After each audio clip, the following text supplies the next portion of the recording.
স্বচ্ছ ও ত্রুটিমুক্ত ভোট করতে রাজ্যে এসআইআর, কিন্তু এসআইআর প্রক্রিয়ায় শুরু থেকেই একাধিক ইস্যুতে গড়মিলে শোরগোল রাজ্য রাজনীতিতে। এসআইআর আতঙ্কে মৃত্যু মিছিলের সাক্ষী থেকেছে রাজ্যবাসী। নাম বাদ যাওয়ায় জল গড়িয়েছে সুপ্রিম কোর্ট পর্যন্ত। 28 ফেব্রুয়ারি চূড়ান্ত ভোটার তালিকা প্রকাশের পর পরবর্তীতে জুডিশিয়াল অফিসাররা ভোটার তালিকা বিবেচনা করে দেখছেন। এই আবহে একটাই প্রশ্ন, আদৌ কি ত্রুটিমুক্ত হবে বাংলার ভোটার তালিকা? তবে রাজ্যের নানা প্রান্তে এখনও উঠে আসছে সেই গড়মিলেরই তথ্য। চূড়ান্ত তালিকাকে কেন্দ্র করে বিতর্ক পিছু ছাড়ছে না। বহু জীবিত ভোটারকে মৃত বলে দেখানোর অভিযোগ সামনে এসেছে একাধিকবার। এবার উলটপুরাণ। এবার মৃত ভোটারকে চূড়ান্ত তালিকায় দেখানো হলো জীবিত হিসেবে। রাসবিহারী বিধানসভার 81 নম্বর ওয়ার্ডের বাসিন্দা পুষ্পা মণ্ডল। 2021 সালের 26 ফেব্রুয়ারি মৃত্যু হয়েছে তাঁর। তবে এসআইআর এর চূড়ান্ত তালিকায় তিনি জীবিত নাম রয়েছে। এমন কাণ্ডে হতবাক মৃতার ছেলে। কমিশনের ভূমিকা নিয়ে প্রশ্ন তুলছে পরিবার। অন্যদিকে স্থানীয়রা চক্রান্তের গন্ধ পাচ্ছেন। রাসবিহারী বিধানসভার 81 নম্বর ওয়ার্ডের বাসিন্দা পুষ্পা মণ্ডল, যার মৃত্যু হয়েছে বিগত 4 বছর আগে।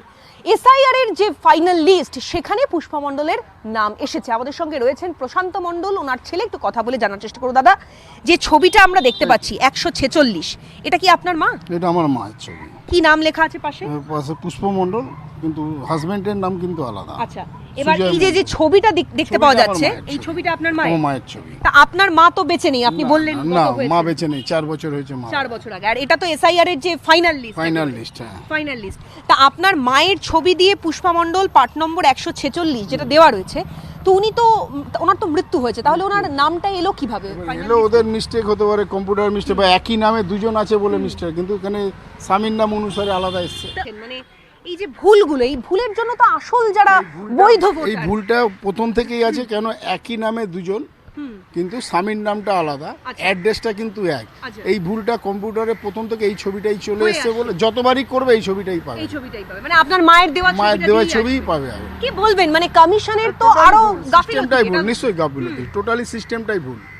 কেন যে ভোট দিতে যাবে সে দেখবে মায়ের সঙ্গে মিলবে না। তো তিনি ইয়ং, তিনি 40-45 বছরের মহিলা, তার সঙ্গে 81-90 বছরের মেয়ের কোনোদিন মেলে? এভাবে তো একজন বৈধ ভোটারের যে ভোটাধিকার, সেটা তো হরণ হবে, গন্ডগোল হবে, ঝামেলার সৃষ্টি হবে। থেকে না, বিহার থেকে আরম্ভ করে, মধ্যপ্রদেশ থেকে আরম্ভ করে, দিল্লি থেকে আরম্ভ করে, মানে সব জায়গায় একই সিস্টেম করে এসেছে, যাতে ভুয়ো ভোটাররা থাকে, যাতে এই ভোটটা পরবর্তীকালে ভোট যখন শেষ হয়, শেষের পরে যাতে এক্সট্রা ভোট ঢুকিয়ে, একটা পার্সেন্টেজ ঢুকিয়ে বিজেপিকে যাতে শক্ত করা যায়, বিজেপিকে যাতে জেতানো যায়। এটা হচ্ছে গণেশ কুমারের মানে চক্রান্ত। অন্যদিকে আবার দেগঙ্গার প্রাক্তন কংগ্রেস বিধায়কের মেয়ে ফ্লোরা মেহবুব রাসবিহারী বিধানসভার 89 নম্বর ওয়ার্ডের বাসিন্দা। চূড়ান্ত ভোটার তালিকায় তাকে বিচারাধীন হিসেবে দেখানো হয়েছে প্রয়োজনীয় নথিপত্র দেওয়া সত্ত্বেও। ফ্লোরা মেহবুবের স্বামী গোলাম মেহবুব তীব্র ক্ষোভ উগরে দিয়েছেন কমিশনের বিরুদ্ধে। নামটা মানে ফ্লোরা মেহবুবের নামটা অ্যাডজুডিকেশনে আছে, আমার নামটা একসময় হয়েছিল আর কি, আসলে ওই যে ফর্ম 7 ভরেছিল কেউ, তো সেটা হয়ে গেছে, তার কোনো এফেক্ট আসেনি, ফাইনালি সেটা রিমুভ হয়ে গেছে। সব কিছু দিয়েছি আমরা, আধারও দিয়েছি আমরা, পাসপোর্টের কপি দিয়েছি, যা কিছু দরকার। ভোটার হিয়ারিংয়ে ফ্লোরা মেহবুবকে ডেকেছিল, তাতে সব কিছু জমা করা হয়েছে। এটাকে কিভাবে জাস্টিফাইড বলবো? এটা কোনোভাবে এটাকে জাস্টিফাইড বলা যায়? আমরা 3 জন ছিলাম এতে, আমার ভোটার লিস্টে 3 জনের নাম ছিল, 3 জনের এগেনস্টে ফর্ম 7 ভরা হয়েছিল, এবং একজনের এগেনস্টে অ্যাডজুডিকেশন হয়েছে।